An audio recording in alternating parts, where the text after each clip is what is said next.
Hello and welcome to National Focus for Thursday, August 16, 2024. I am Julian Morris. In the headlines, government continues to empower youth with TVET. The Comprehensive Disaster Management Bill under review, and Petrocaribe stands in solidarity with Venezuela. The details of the headline stories and more when we return.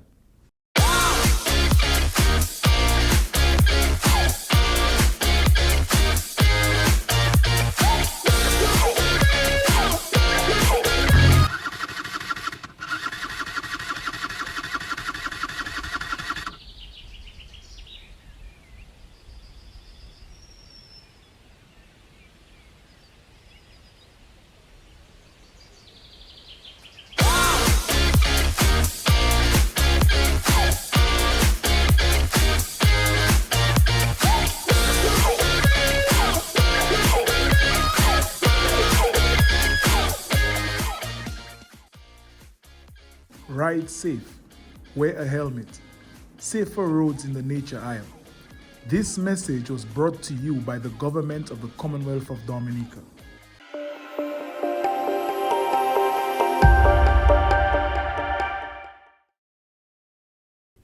Welcome back. The government of Dominica continues to create avenues to empower Dominican youth as another significant milestone was accomplished in technical vocational education and training on Wednesday.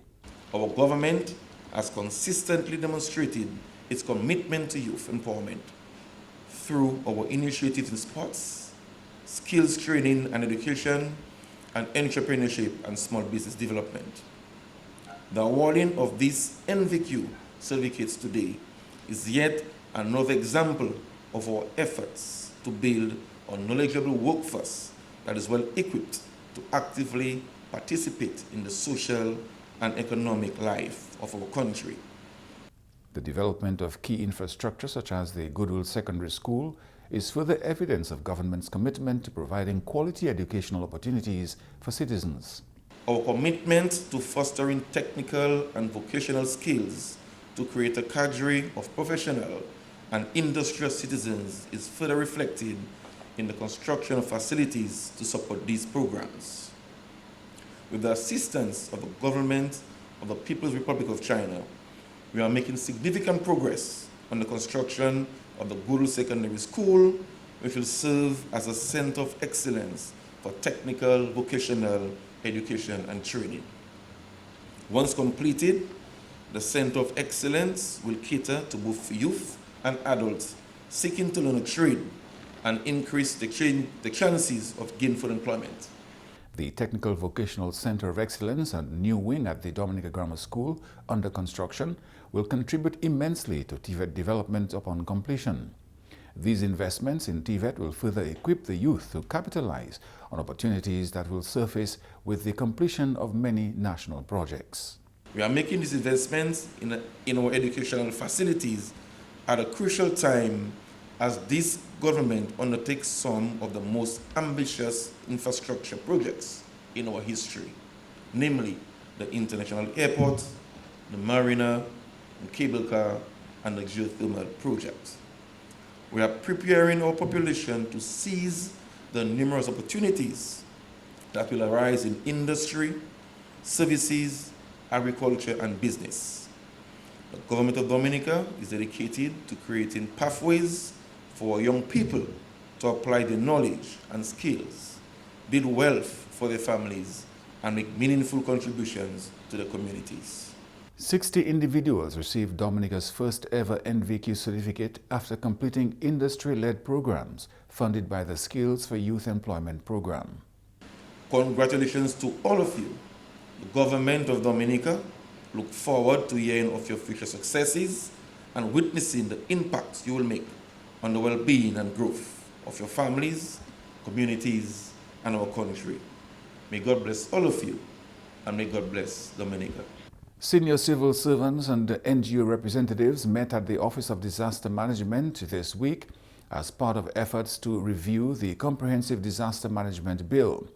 The ultimate goal is to ensure that there is a suitable legislative framework in place to facilitate the modernization of the National Disaster Plan. That plan was developed in 2019. It will provide this legal framework for moving disaster management forward on island. And there are senior civil servants together with local NGOs like the World Food Program, the International Organization for Migration, the Disabled Persons, the Women Bureau. They're all here providing positive feedback so that we can move this bill forward. Mr. Pascal says this week's consultation signified government's consultative approach on this important issue.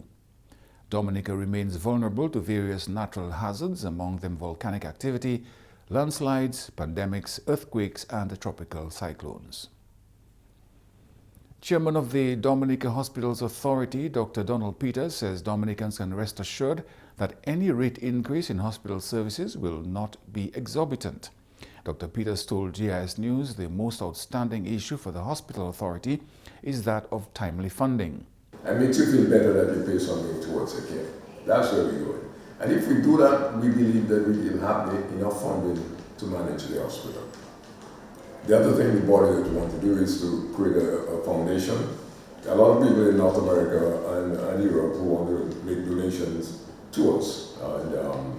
But we need to be able to, they need to be able to deduct their tax when they give you money. Especially in America. So we want to set up a 501k program where people can do that. And that will help us also. So we are a very proactive board, and certainly we just want the public to know that behind the scenes there's a plan to make the hospital better and deliver care that is of the highest quality. He believes it's important that clients pay at least part of the medical bill for the care they receive. He says if that is done, there will be enough funding to manage the hospital. It makes you feel better that you pay something towards the care. That's where we're going. And if we do that, we believe that we will have enough funding to manage the hospital. The other thing the body want to do is to create a foundation. A lot of people in North America and Europe who want to make donations to us.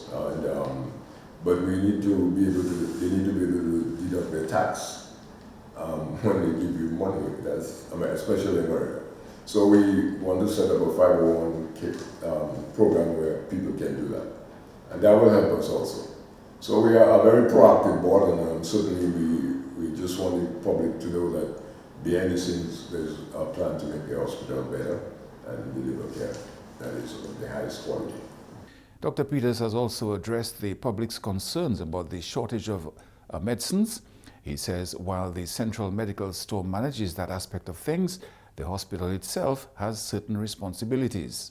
If you're working in a ward and you notice your supplies of, say, Band-Aid is going down, you need to put the order in a timely fashion. You know the utilization patterns, so you have a better idea of when you're going to run out and make the thing on time. So that's what we buttress. So right now, the CEO's office and the Central Medical Stores meet once a month. And the managers have to monitor supplies, and so we have had this problem for a while, but we're keeping our fingers crossed that it will work. The government of Dominica procures medicine supplies jointly with other countries in the region. The whole thing of where you get your supplies, we're part of the OECS pharmacy system, and you need and they were here to help us because we got in so much trouble, we had to call them in, and they have worked with CMS. So we think we had that under control, because what was happening, from what I gather, when we run out of stock, we had to order quickly, and the price was 10 times what it was. So yeah, if you address the problems, you can fix them, and we don't like to make excuses. To solve the problems. A system is now in place working with the central medical stores to address the issue of ordering medical supplies in a timely manner. You are watching National Focus. More when we return.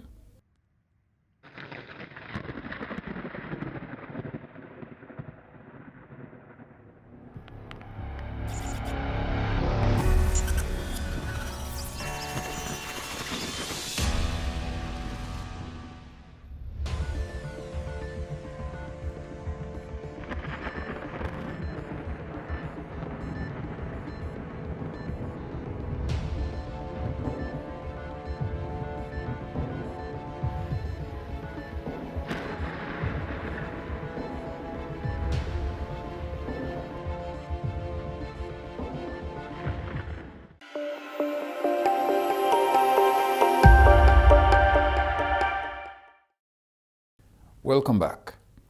PDV Carib Dominica Limited, or Petrocaribe, has hosted a press conference to shed light and stand in solidarity with the Bolivarian Republic of Venezuela following disputes after the July 28 presidential election. The election saw leader of the Bolivarian Revolution, President Nicolas Maduro, being re-elected for his third consecutive term in office. Petrocaribe, which is a product of the Agreement for Energy Security and Socio-Economic Development, formed between the government of Dominica and Venezuela by the Honorable Prime Minister Roosevelt Skerrit and the late President Hugo Chavez of Venezuela, stands firmly with the Bolivarian Republic of Venezuela and the Bolivarian Revolution. Today we are here to send a message of solidarity with the Bolivarian Revolution, of solidarity with the noble people of Venezuela, a message of no to violence, a message for peace, for non-interference of intervention in the internal affairs of any country, a message to respect the international right to self-determination of the peoples of the world, a contribution from Petrocaribe workers to counterattack the disinformation and the fake news campaign about Venezuela. The event counterattacked misinformation and accusations made against the Bolivarian Republic of Venezuela.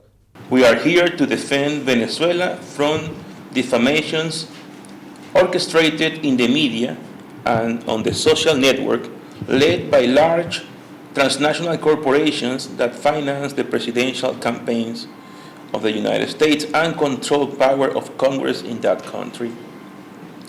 The same corporation that wanted to overthrow President Hugo Chavez,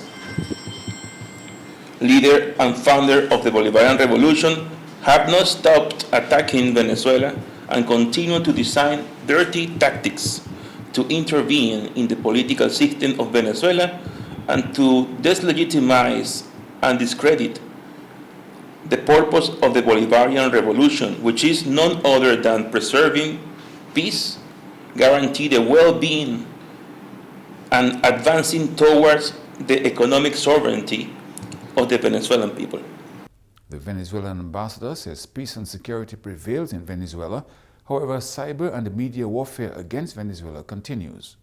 I inform you with all responsibility that today, and after a set of processes carried out by the electoral power in Venezuela and its verification and audit processes, and after a judicial process to which the Bolivarian Revolution and its leader, Nicolás Maduro, decided to submit in search of showing the truth to Venezuela and to the world, and exhausting all the resources offered by the Venezuelan institutions, that Venezuela is at peace and safe.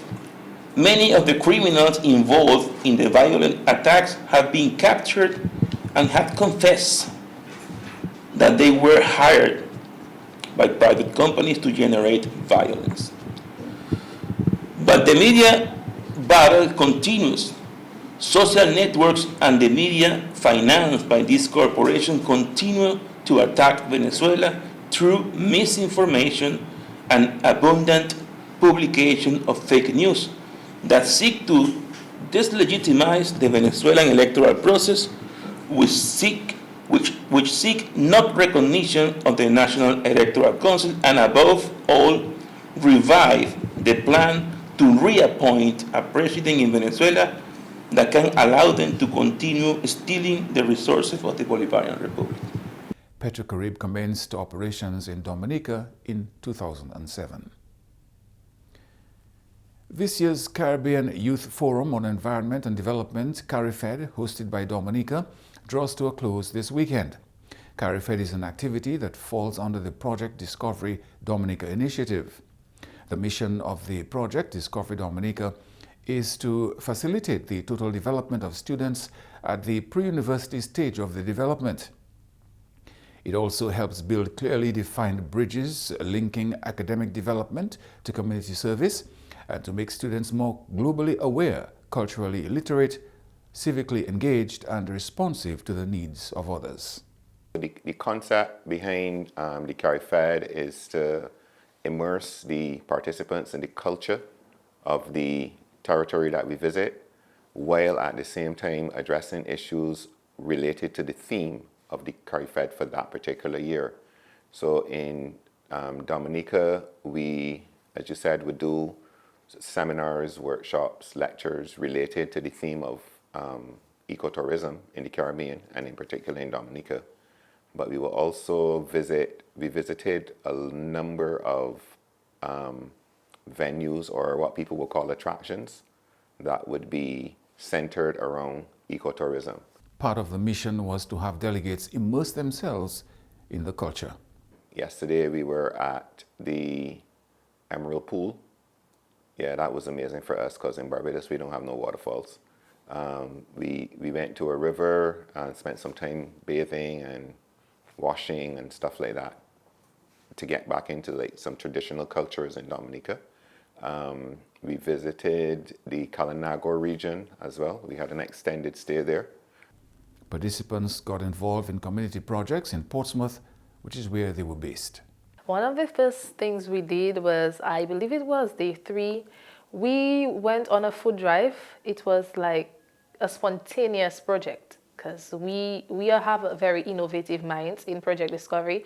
So one of the things somebody thought of like, oh wow, we made soup today and there's like 2 varieties. Why not do a food drive while we're on our way to do a beach cleanup? And then on the way we met some very passionate people because like I said, Dominicans were very loving people. And we met some people, and while we were distributing food, they offered us like free drinks for the day, like sodas and stuff, and it was very good for most of the contingent because that was their first time in Dominica. Residents of the host community left a very good impression on the group. To see that the people there were so welcoming, although we were doing a project, so it's like we were not expecting anything in return because it was sort of like a giving back project. But to see that how they reciprocated our kindness, it was a very good experience for most of the people attending. A highlight of the visit was the CARIFED Challenge. The CARIFED Challenge is basically a project. We are tasked with creating a product or project that helps raise awareness for sustainable ecotourism in the Caribbean. This is a major project at CARIFED, and it is done every year. And what makes it so great is that it provides the opportunity, like Mr. King mentioned, that we try to help to mitigate the cost of attending CARIFED as much as possible. So the winner of the CARIFED Challenge gets their full forum fees paid for the next CARIFED. So this challenge is a big project. We have to pitch our project to a panel of judges. So it will be almost like, you know, when people did group presentations and you would get marks for it. So this is how the CARIFED Challenge is done. The CARIFED closing ceremony is scheduled for Saturday at 6 p.m. at the Portsmouth Roman Catholic Church Hall. Coming up next, the Creole News Highlights with Jeno Jacob.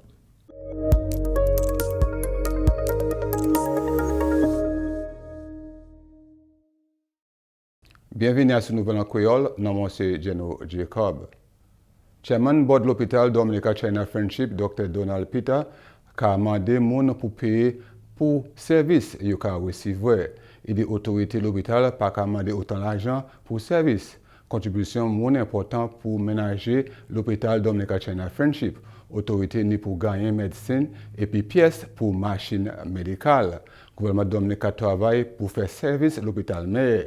L'hôpital Dominica China Friendship ka ba moun bon service. Autant moun l'autre pays ka vini Dominique pour traitement parce que traitement là bien cheap. Forum Jeune Jean Kawaibla a sous environnement et puis développement qu'a fini week-end ça là. CARIFED c'est une activité pour les autorités Discover Dominica Authority pour qu'a faciliter développement étudiant avant yo aller à l'université. Il a aussi développé responsabilité étudiant en affaires civiques, culture et puis développement communauté. Participants pour pas un projet communauté en Guantans. Cérémonie qui prend place demain samedi 6 à Roman Catholic Church Hall en Guantans. Discover Dominica Authority et puis autorité l'Église catholique qui tiennent activité pour masser l'argent pour manger fêter l'Église catholique en cathédrale en ville Roseau. Autorité qui a demandé Dominicains pour faire contribution. Cathédrale Roseau ni autant histoire et puis aussi c'est une attraction touriste. Autorité qui tiennent Flavors of the World 29 septembre en Windsor Park Stadium. Yo keni manje hors de différents pays en Cavan. Nous parlons et officier du Square Dominica Authority. Event activité Sala Nouni Flavor of the World Festival, c'est un très magnifique activité. C'est une activité pour lever l'argent, pour lever l'argent, pour manger à Café de Rosola. Et c'est un très importante activité parce que c'est pas pour religion alone, c'est pour touristes qui viennent qui al tiwe portwe dida café chala because il y a une belle history. Ça c'est tout à ce nouvel en créole, changer de nous en temps cyclone, faire préparation, bon air. Non, monsieur General Jacob, ni un bon week-end, au revoir. And now for today's weather advisory, a tropical wave is expected to produce mostly cloudy skies with scattered light to moderate showers and possible isolated thunderstorms across the area. People in areas prone to flooding, landslides and falling rocks should remain vigilant and exercise caution. A gradual reduction in moisture levels is expected into the evening. A reduction in dust haze concentration can be expected as the day progresses.